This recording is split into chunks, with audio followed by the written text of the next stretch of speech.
Mesdames, Messieurs, bonsoir et bienvenue sur La Voix de la Cité des Hommes Inter. Moi, je me présente au nom de Mohamed Ahmed, communément appelé Wal Hawa. Je suis le promoteur de cette chaîne, notamment La Voix de la Cité des Hommes Inter. Et comme vous le savez bien, chers tous, récemment, on a lancé une initiative ambitieuse pour couvrir les événements qui se déroulent dans notre communauté afin de vous tenir informés et de vous permettre de rester connectés à la vie de notre beau village de Goulfé.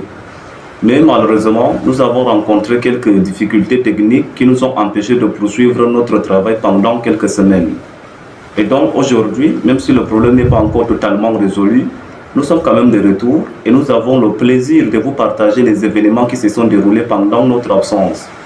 Nous allons commencer par vous présenter les événements les plus marquants, notamment le don des livres et des matériels au lycée et au CETI de Goulfé, la réception de l'ambulance par l'hôpital du district de Goulfé, l'incendie qui s'est produit au bord du fleuve de Goulfé et enfin la réception de la pirogue à moteur par la communauté de Goulfé. Et donc parmi ces 4 événements, nous allons nous concentrer aujourd'hui uniquement sur la réception de la pirogue à moteur par la communauté de Goulfé. Et quant aux autres événements, nous les aborderons également un à un dans les jours qui suivent jusqu'à ce qu'ils soient tous traités.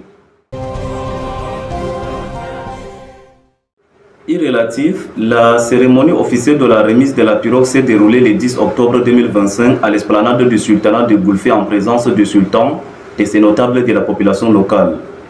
La cérémonie a été présidée par M. Mermi Abdallah, actuel président du CDSG au bureau directeur. Et dans le but d'obtenir plus de détails sur cet événement, nous avons contacté M. Mermi Abdallah et le chauffeur désigné pour la pirogue et nous leur avons posé quelques questions en guise de clarification. Et donc, voici les questions que nous leur avons posées. La première question que nous leur avons posée était de savoir qui a offert la pirogue à moteur à la communauté de Goulfé. Leur réponse était que c'est le CDSG, le comité du développement du sultanat de Goulfé, qui a offert la pirogue à la communauté de Goulfé.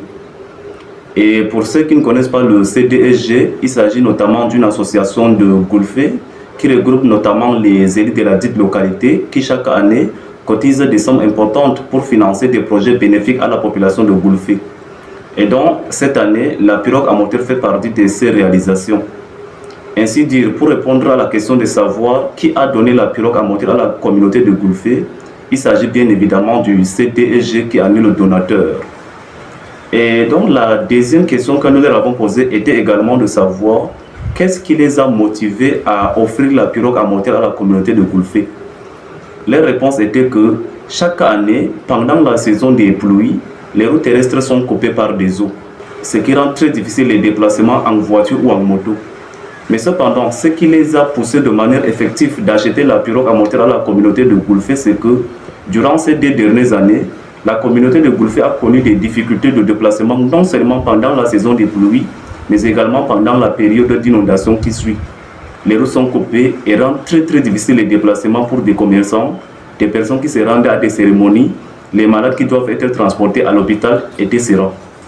C'est donc pour pallier à ces difficultés de déplacement que le CDSG a décidé d'acheter la pirogue à moteur à la communauté de Goulfé afin de faciliter les déplacements même lorsque les routes sont coupées. Et donc la troisième question que nous leur avons posée était de savoir si la pirogue à moteur serait utilisée uniquement pendant les périodes de coupure des routes terrestres ou alors si elle peut également être utilisée à d'autres moments. Les réponses étaient que non, il n'est pas nécessaire d'attendre que les routes soient coupées pour utiliser la pirogue. La pirogue peut être utilisée à tout moment dès lors qu'une activité nécessite son utilisation. Donc il n'y a pas de restriction d'usage liée aux conditions de la route. Si actuellement une situation présente nécessite l'utilisation de la pirogue, alors la pirogue peut être utilisée immédiatement sans pour autant attendre que les routes soient d'abord coupées. Et donc la quatrième question que nous leur avons posée était de savoir, étant donné que c'est le CDSG qui a offert la pirogue à moteur à la communauté de Goulfé, son utilisation serait payante ou gratuite? Les réponses étaient que oui, l'utilisation de la pirogue serait payante, mais à un coût modique, c'est-à-dire à un coût raisonnable. Cela signifie que les usagers paieront une somme très légère pour utiliser la pirogue.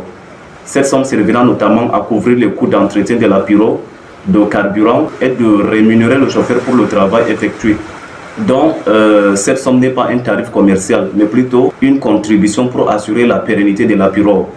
L'objectif n'est pas de faire du profit, mais de permettre à la pirogue de continuer à fonctionner et à servir la communauté. Et donc la cinquième question que nous leur avons posée était de savoir quelle est la capacité de chargement de cette pirogue. Leur réponse était que la pirogue a la capacité de transporter soit des personnes, soit des marchandises, ou alors soit les deux à la fois. En ce qui concerne les personnes, la pirogue a la capacité de 30 places. Cela signifie qu'elle peut transporter 30 personnes à la fois. Pour ce qui est des marchandises, la pirogue a la capacité de 2 tonnes, ce qui équivaut à 2000 kg.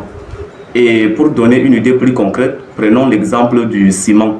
Nous savons que le sac de ciment pèse 50 kg.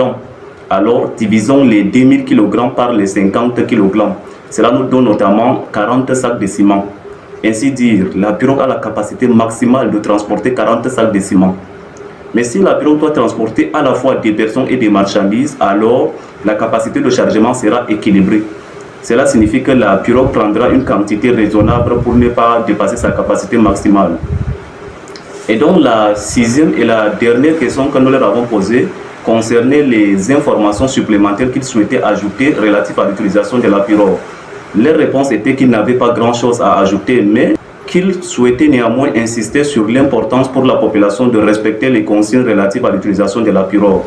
Ils ont notamment souligné que si la pirogue a une capacité de 30 places, alors il est nécessaire de ne pas dépasser ce nombre pour garantir la sécurité des passagers. Tout de même, si la pirogue a une capacité de chargement de 2 tonnes, il est également crucial de ne pas dépasser cette limite pour éviter tout risque d'accident. Et pour assurer la sécurité des passagers, des gilets de sauvetage ont été achetés. Et chaque personne qui monte à bord de la pirogue doit porter un gilet de sécurité. Cela permettra notamment aux passagers de se protéger en cas de problème en cours de route. Et soulignons également qu'une commission a été créée pour veiller au respect des règles relatives à l'utilisation de la pirogue. Le règlement qui régit la pirogue est en cours de validation et sera soumis à l'approbation de l'Assemblée générale à la fin de l'année. Mais pour le moment, la pirogue est opérationnelle et fonctionne selon les conditions que nous venons d'énumérer précédemment. Sur ce, nous vous remercions pour votre aimable attention et nous vous donnons rendez-vous à très bientôt pour une nouvelle vidéo. Je vous remercie.